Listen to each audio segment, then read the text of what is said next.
ایک رات سلطان نور الدین کے خواب میں اللہ کے نبی حضرت محمد صلی اللہ علیہ وسلم تشریف لائے اور دو اجنبی انسان کی طرف اشارہ کر کے فرمایا، اے نور الدین مجھے ان کے فتنے سے بچا۔ سلطان نور الدین اسی وقت اٹھا اور رات کے گھنے اندھیرے میں چند سپاہی ساتھ لے کر دمشق سے مدینہ کی طرف روانہ ہو گیا۔ آخر اللہ کے نبی نے سلطان نور الدین سے مدد کیوں مانگی، اور سلطان نور الدین کے خواب میں وہ دو اجنبی شخص کون تھے، اور نبی پاک صلی اللہ علیہ وسلم کو ان دونوں سے کس بات کا ڈر تھا؟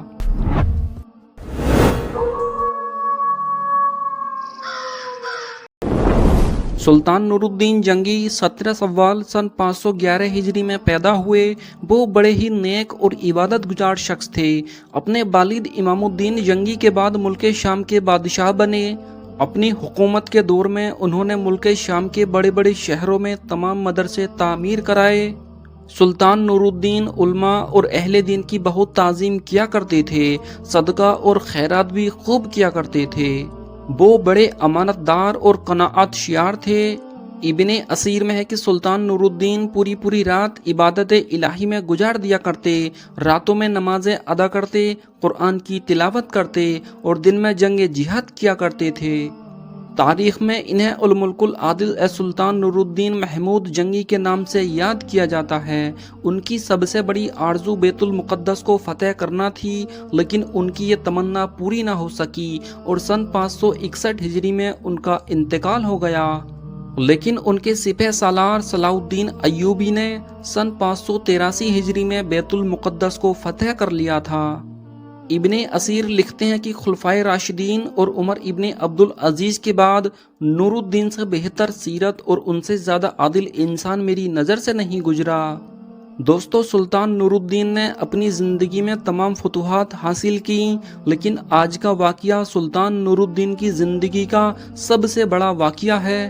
ہوا یوں کہ ایک مرتبہ سلطان نور الدین کو خواب میں حضور صلی اللہ علیہ وسلم کی زیارت ہوئی۔ حضور صلی اللہ علیہ وسلم نے دو شخص کی طرف اشارہ کیا اور فرمایا، اے نور الدین مجھے ان کے شر سے بچا۔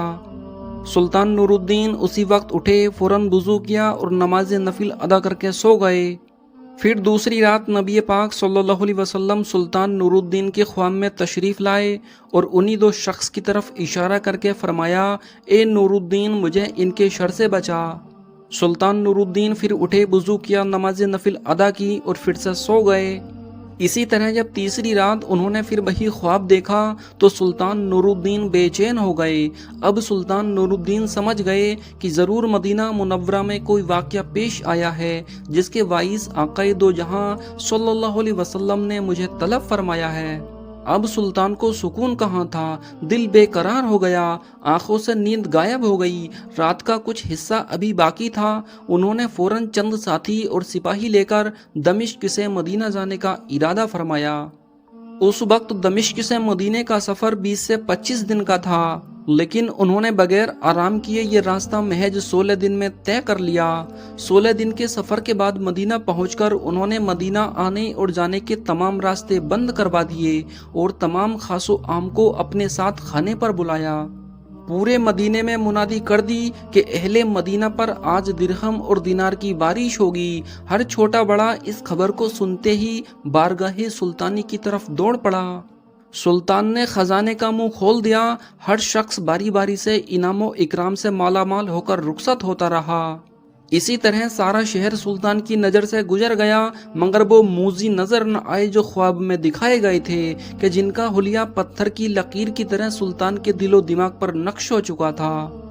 آخر سلطان نے روضہ رسول کے بعد خدام سے دریافت کیا کہ کوئی ایسا شخص باقی تو نہیں رہا جو انعام لینے سے باقی رہ گیا ہو۔ لوگوں نے عرض کیا کہ باقی تو سب لوگ حاضر ہو چکے ہیں، فقط دو خدا رسید بزرگ نہیں آئے جو مغربی زائر ہیں اور جو روضہ رسول کے قریب ایک مکان میں رہتے ہیں، جو عرصہ دراز سے مدینہ میں مقیم ہیں۔ وہ تمام دن عبادت کرتے ہیں اور شام کو جنت البقیع میں لوگوں کو پانی پلاتے ہیں۔ اتنی بات سن کر سلطان نے ان سے ملنے کی خواہش ظاہر کی۔ کچھ دیر کے بعد دو آدمی سلطان کے پاس لائے گئے۔